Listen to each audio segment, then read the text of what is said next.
എന്നാലും ആരായിരിക്കും ഈ ക്രിപ്റ്റോ കറൻസിയുടെ ക്രിയേറ്റേഴ്സ്? ആർക്കാണ് ഇത് ഉണ്ടാക്കാനുള്ള ഒരു ചങ്കൂറ്റം വരുന്നത്, അല്ലെങ്കിൽ ആർക്കൊക്കെയാണ് ഇത് ഉണ്ടാക്കാൻ പറ്റുന്നത്?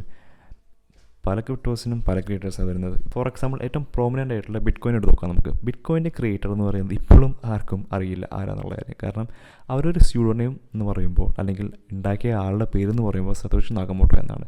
ഈ സതോഷി നാക്കമോട്ടോ ഒരു സിംഗിൾ വ്യക്തിയാണോ, അതോ ഗ്രൂപ്പ് ഓഫ് പീപ്പിളാണോ, എൻറ്റിറ്റി ആണോ, ഓർഗനൈസേഷനാണോ, ആർക്കും അറിയില്ല ഇതുവരേക്കും. സോ അതൊരു മാസ്ക് ഇട്ട ഒരു ആളെ പോലെ പിരിക്കുന്ന, നമുക്ക് ആർക്കും അതിനെപ്പറ്റി പ്രത്യേകിച്ചൊരു ഐഡിയ ഇല്ല. പക്ഷേ ആൾ ഉണ്ടാക്കിയ ഒരു ഇൻവെൻഷൻ വളരെയധികം യൂസ്ഫുള്ളാണ്. കാരണം അതിപ്പോൾ വളരെയധികം പേര് യൂസ് ചെയ്യുന്നുണ്ട്. സോ അതാണ് അതിലെ കാര്യം. ഇനി സെക്കൻഡ് നമുക്ക് ഇതേറിയം എടുത്ത് നോക്കുകയാണെന്നുണ്ടെങ്കിൽ, ഇതേറിയത്തിൻ്റെ ക്രിയേറ്റർ എന്ന് പറയുന്നത് വൈറ്റലിക് ബ്യൂട്ടറിൻ ആണ്. അതായത് പുള്ളിക്കാരന് പ്രത്യേകിച്ച് മാസ്കും ഒന്നുമില്ല, പുള്ളിക്കാരൻ ഡയറക്റ്റ് വന്ന് പറയുകയാണ് ഞാനാണ് ഇതിൻ്റെ ക്രിയേറ്റർ എന്ന കാര്യം.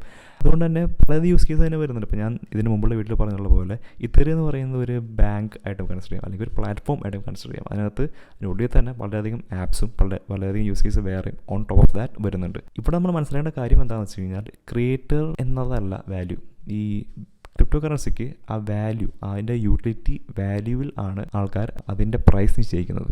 ക്രിയേറ്റേഴ്സിനെ പറ്റി അറിയാനായിട്ടാണ് നമുക്ക് ഇതിൻ്റെ ഓരോ ക്രിപ്റ്റോ കറൻസിയുടെയും വൈറ്റ് പേപ്പർ വരുന്നത്. ആ വൈറ്റ് പേപ്പറിലായിട്ട് മോസ്റ്റ് പ്രോബബ്ലി ഈ ഉണ്ടാക്കിയത് ആരാണ്, അല്ലെങ്കിൽ ഫൗണ്ടേഴ്സ് ആരാണെന്നുള്ള കാര്യം നീറ്റ്ലി ഔട്ട്ലൈൻ ചെയ്ത് വെച്ചിട്ടുണ്ടാകും. നമുക്കത് നോക്കിക്കഴിഞ്ഞാൽ മനസ്സിലാക്കാൻ പറ്റും.